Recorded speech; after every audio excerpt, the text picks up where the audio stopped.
Well, hello my book loving friends. Welcome back to February's wrap up.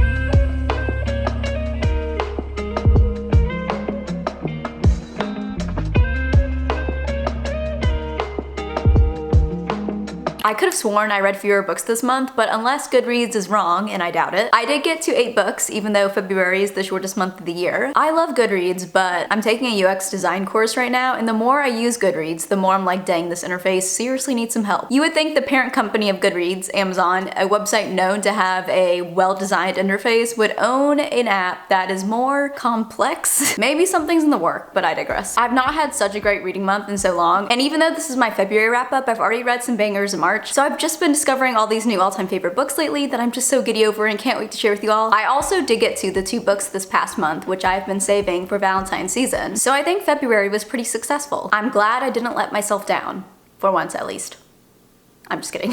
In March I had 1 2-star. Oof, I know. 1 3.75 star, 3 4-star, 1 4.25 star, and 2 5-star reads. You know the drill, we're gonna start at the bottom with my 2-star this month. Hide by Kirsten White, which I read audibly. 5 minutes after finishing this book, I forgot how it ended. And that may partially be to me not paying close enough attention, but if a book cannot do the sole thing it set out to do, entertain me and hold my attention, is it really my fault? I think not. This is a horror novel that is set at an amusement park that is having a hide-and-seek competition with a huge cash prize. So we follow our down-on-our-luck protagonist, Mac, as she partakes in this competition, which she quickly, as people start to go missing, realizes is more sinister than it first seemed. I've read thrillers that are much more horrifying than this horror, and the element that was supposed to be the most horrifying, you couldn't even visualize because the author clearly didn't even know what she wanted the audience to visualize. Like the characters would say something along the lines of, "This is so frightening, it is like something I've never seen before." So instead of describing what they are actually seeing, they would use every other non-descriptive word they could think of. Also, there were multiple times when the viewpoint would just switch to that of a random side character who was quite one-dimensional and would just end up confusing the narrative. This book put me in an audiobook slump, though it might not be entirely the book's fault because the audiobook I read before this book was Leave the World Behind, which I quite disliked as well. I did like this book better, but still, it wasn't great. It was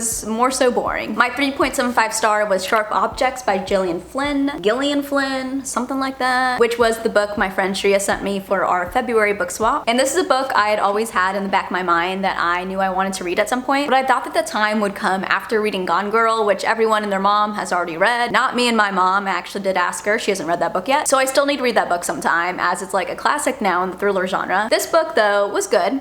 Is it a must-read?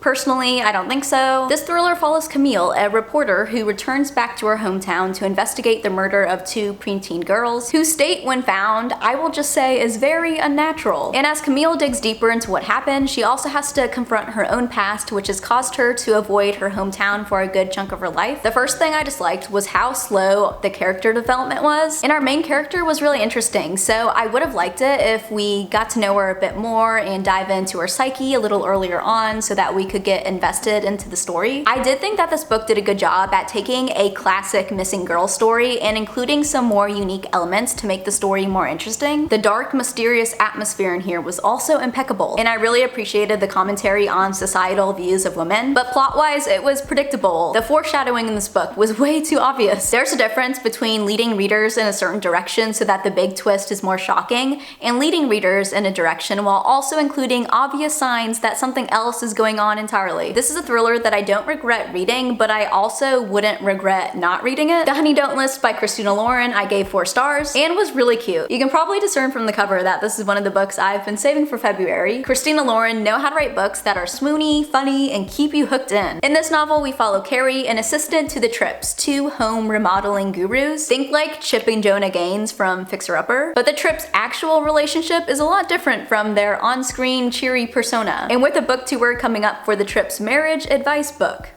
Yep, that's right. Carrie, along with James, another assistant, is in charge of keeping the Tripps in line. You know, making sure that the media doesn't catch any blowouts arguments, unfavorable moments. And although working for the trips is infuriating, Carrie and James may end up getting a lot more from this road trip than they ever thought could be possible. I loved the juxtaposition of having a couple who couldn't even follow their own advice go on a book tour for their healthy relationship guidebook. Part of me was like, this is ridiculous. How can two people blab on in interviews about having a healthy relationship and then behind the scenes act like feral cats towards each other? But somehow Christina Lauren took something that could be annoying and made it entertaining and hilarious. I also think the story goes to show that everything is fake.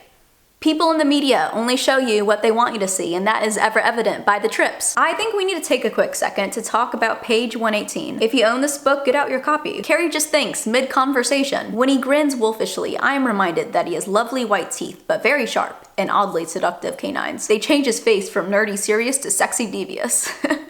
I can safely say that I have not read a book that has described teeth as seductive, but okay, I guess I can see the appeal. The relationship did seem a little fast because the two characters had been working together for some time, and then a switch flipped randomly and James was suddenly in love with Carrie for an unknown reason. My man really had an awakening or something. Next, The Younger Wife by Sally Hepworth. So I looked into it a little bit more, and the ending that people were really peeved about was the ending in the arc because it painted the female characters as delusional and overreacting and thus undoing a lot of progress women have made. So then Sally Hepworth changed that ending to the ending in here. I have to hand it to her for taking reader feedback into consideration and changing something in here that was slightly problematic. I see that as pretty commendable. Also, through my research, I learned that Sally Hepworth is Australian. Love my Aussie friends out there. In all of her Australian covers, I'll pop up some pictures. Oh my gosh, I love them. I'm kind of jealous that we don't have these over here in America. Typically thrillers don't get cartoon covers, which is kind of understandable, but these just look so classy to me. I'm in love. The Younger Wife revolves around this family. Stefan, the father, who is in the process of divorcing his current wife. Heather, the wife-to-be, who is a few years younger than Stefan's adult daughters. And Tuli and Rachel, the daughters, who just thinks that Heather is after their father's money, or there may be something more sinister going on. I don't know, you'll have to read it and find out. I love dysfunctional families in books. I find it so interesting diving into their problems. And saying that the daughters' whole personality are their mental health issues, I'm all for including accurate mental health representation in books, and I can't speak on behalf of the mental health representation in here, but for the sake of this argument, let's just assume everything's accurate. Still, maybe let's not make someone's whole personality their addiction. The best part of this novel wasn't necessarily the thriller aspect, but rather exploring the characters' relationships to each other and their dynamics. Overall, I thought the story was gripping and I was pleasantly surprised. Quick question, do you guys take like sale stickers off your books? I like to leave them on because then it just reminds me of when I bought the book. I like those memories. One by One by Ruth Ware has been an anticipated read for me since it sounded so similar to An Overnight Guest by Sherry Lapina, and the verdict is, drumroll please,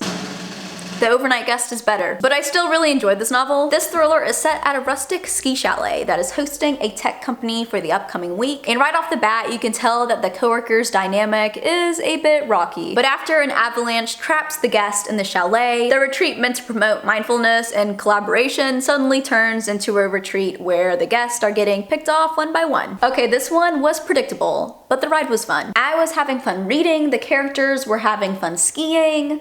Well, until the murdering started happening. But it was a fun, atmospheric time. It was also really fascinating reading about this fictional app, which I'm surprised does not already exist, because the way Ruth Ware described it sounded like something I could like go on the App Store right now and download. Ruth Ware fleshed out and described this app really well, and while I was reading, I was simultaneously trying to assess if this app could actually be viable or not. But then Ruth Ware squashed any possible failures I thought that the app might have. So I would not be surprised if in a few years an app like the one in here pops up, and if so, I hope Ruth Ware gets the compensation she deserves. Even though the big reveal in here wasn't that surprising like I saw at 50 pages in, the story was still suspenseful and had me on the edge of my seat. My 4.25 of the month was Act Your Age, Eve Brown by Talia, and I am now very interested in picking up the other two books in the series, which you are technically supposed to read before this one. I don't think that's necessary though. Yeah, I was confused in some parts regarding who was who, but it's all really easy to catch on to. This rom-com follows Eve, who is always considered considered herself a hot mess. And after a confrontation with her parents, Eve sets out to prove herself, which leads her to interview for a chef position at a bed and breakfast. Has she ever had a culinary related job? No, but why not try something new, right? But after the interview, the prospect for this position isn't looking too good. Well, until Eve runs over the bed and breakfast owner Jacob multiple times with her car, causing him multiple injuries. But on the bright side, the bed and breakfast is now desperate enough to hire her, but that means having to put up with Jacob, the man she just ran over. I fell in love with Eve and Jacob's relationship so quickly. Eve is the chaotic, boisterous woman to Jacob's calm, organized manner. This is definitely like an opposites attract romance, and the magnetism pulled me in. I just had an urge to read this one day, and I'm so glad I picked it up. This book is a ray of sunshine, no better way to describe it. Of course, I had to read the book that takes place over Valentine's Day like the rest of BookTube did this year. The DoOver by Lynn I gave 5 stars. Guys, I liked this better than the Movies.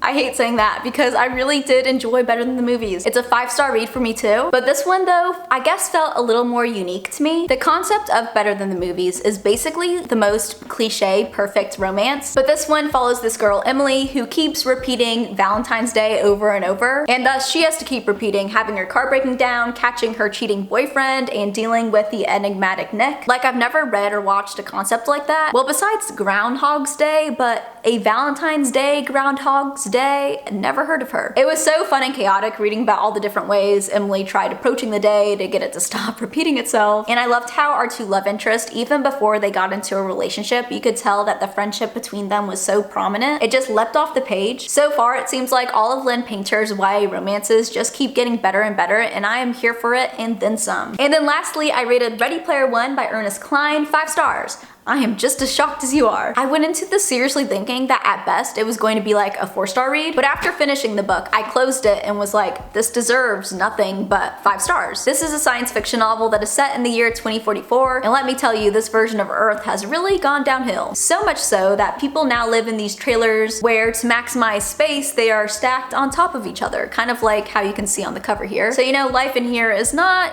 the most pleasant, and to escape reality, people use VR headsets to live their life virtually in the virtual utopia that is the Oasis. But after the owner of the Oasis passes away, as a final last hurrah, he leaves a treasure hunt with the prize of owning the Oasis and thus bringing power and fortune to the winner. So throughout the book, we follow Wade, an Oasis-loving teen who is living in one of these trailer parks, as he partakes in this competition, which may lead him to actually confront the real world he desperately avoids. Even though this is a science fiction, it felt like at times, especially when the characters were going on adventures in the video games, like I was reading fantasy. I sometimes think it's hard for me to get into fantasy because I feel a disconnect to all the magic going on, and thus making it hard for me to believe. But in the story, even though there was magic, all of the magic happened in the VR game, so it felt more real to me. It felt like I could put on a VR headset and experience what the characters are experiencing. And although the Oasis isn't real life, the implications of what happens in the Oasis actually does affect the characters' real life selves. This novel has a lot of 80s nostalgia in it, which I'll be frank, most of the time I barely understood what they are referencing, but that didn't deter me in any way. If anything, I got to learn a little bit about 80s culture. But if you were actually alive during the 80s or around the 80s, I can only imagine that you would get a kick out of all the references. There's a little bit of everything in this book: adventure, friendship, romance. I highly recommend this, but I will say you have to be in the right mindset for it. I wouldn't read this if you're in like a romance or thriller mood. You have to be in a science fiction, fantasy headspace. Alright, here are all of my February reads. Sorry that this wrap up was kind of late. Again. There are just so many videos I want to make and only so much time in the world, but I'm going to try to have my March wrap up not land mid-April. Nevertheless, I hope you guys enjoyed this video. Let me know in the comments your favorite read of February and if you got to your Valentine's Day reads this year. If you enjoyed this video, make sure to give it a thumbs up. You can also comment, interact, subscribe, all that fun YouTube stuff. I'd really appreciate it. And thank you to everyone who does. I seriously love you all from the bottom of my heart. I hope you all are having a fantastic day, and I will see you in my next video. Bye.